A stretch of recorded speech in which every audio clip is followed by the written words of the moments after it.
Hello everybody! You guys have been requesting another Q&A vlog because the last time I did one was approximately a bajillion years ago. So let's get to it. Today I'm answering your writing and personal questions, rapid fire style. Do you have a particular order that you plan your novels in? For example, do you outline first, then do your character development, and so on? The very first thing I do is nail down the basic plot of the novel. Next, I figure out the MC, the love interest, and the villains. I don't go into depth with any of these points, I just get a general idea. After that, I move on to thought dumping, where I just poop out a bunch of ideas from my mind vagina. I guess if it's pooping, it'd be considered the mind anus.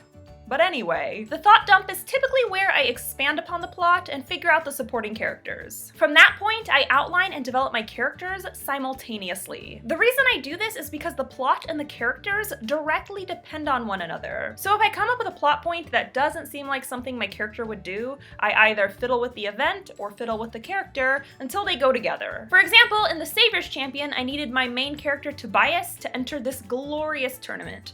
Problem is, he would never do this. It does not fit his personality at all. So I gave him a motivation to enter the tournament that did fit his personality.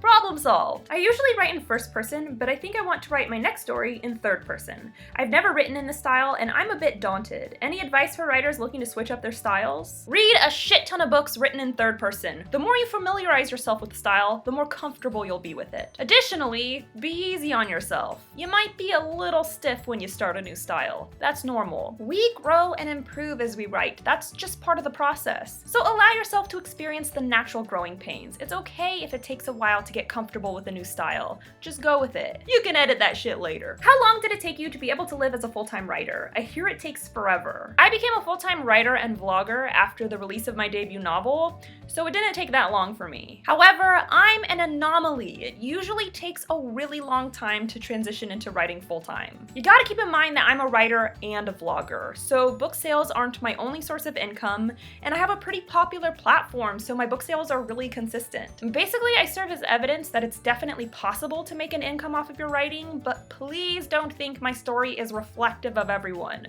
because it isn't. I have a character that the reader is supposed to root for, but he does things I personally consider really stupid. It's in character and serves the plot, but I'm having trouble with it.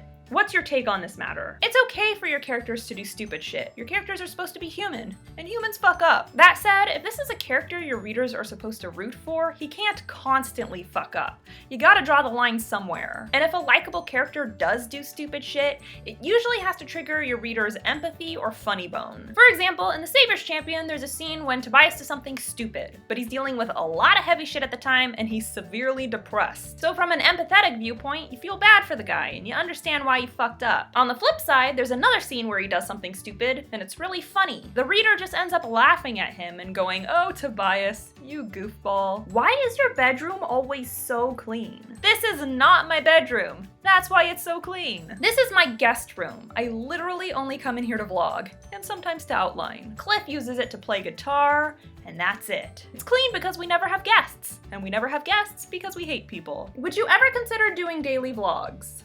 Nope. How much money do I have to give you to get you to do the rooster rap on an upcoming vlog? For context, when I was in the first grade, I was in a school play called Cock-a-Doodle Dandy, and I just so happened to be the co-lead for the title character, Cock-a-Doodle Dandy. I was a rooster, and it was my job to wake up all the farm animals and get them to work. It's a pretty big deal. About halfway through the play, I had a rooster rap, and I may or may not remember all the words. Hit it! I'm Cock-a-Doodle Dandy, and I'm here to say, you must get up and moving, cause there's work to do today.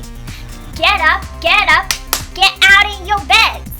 Oh, wake up, you sleepy heads. What did it feel like the first day Eve the Awakening was released? It felt like a fucking nightmare. Don't get me wrong, the release went great.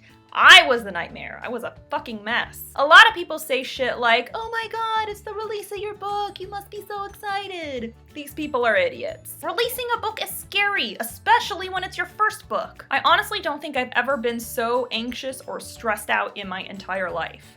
And yet for some reason I've decided to do it again. because I hate myself. Do you have any advice for managing your nerves, specifically while writing the first chapter? I'm trying to write mine and I keep stressing out. A lot of people put a ton of pressure on the first chapter, and it is important, but keep in mind your first priority is to just start the story. That's it. Calm down, clear your head, and ask yourself, where does my story begin? What gets everything going, and what's the most entertaining way to present this? That's it! That's all you gotta do. And I know there's pressure to hook people with the very first line, but as a reader, I've never been hooked by a first line. I need a page or two to get invested. And I personally think this obsession can be counterproductive. I've seen a lot of writers try to make the first line spectacular and unique, but it just kind of turns out gimmicky and terrible. So while you're writing the first chapter, try to remind yourself that you're just getting the story started. And if it doesn't look good, you can edit it later. Give an update on TSC. That was direct. The Savior's Champion is currently off with my editor getting polished and pretty, so that's super exciting and a little horrifying. I've also been figuring out the pre-sale and release, and I've got a lot of really cool stuff planned. I think you're gonna love it. And I've had some character portraits commissioned, which has been awesome. I've already shared the first portrait with my patrons on Patreon because they get to see everything first, and the response has been amazing. I love my patrons. But on a personal note, it's really exciting to see a professional artist take a character that you created that only exists in your head and in words and bring them to life. Anywho, I've got a bunch of other updates about TSC, but I can't really talk about them quite yet. This is the best I can do. I'll keep you posted. So that's all I got for you today. Those were my answers, rapid fire style. We talked about point of view, we talked about stupid decisions, we talked about rooster raps, and oh, the fun we had. Thanks so much for submitting your questions. I love hearing from you guys. Well, most of the time. Don't forget to subscribe to my channel. I post new videos on Wednesdays. Eve the Awakening is still available in ebook and paperback on Amazon right now. You can also order a signed copy. All the links are listed below. And if you have any questions, be sure to tweet me at Jenna Moreci. Bye! Wake up! Wake up! Wake up, you sleepy heads! Oh my gosh. I hate myself.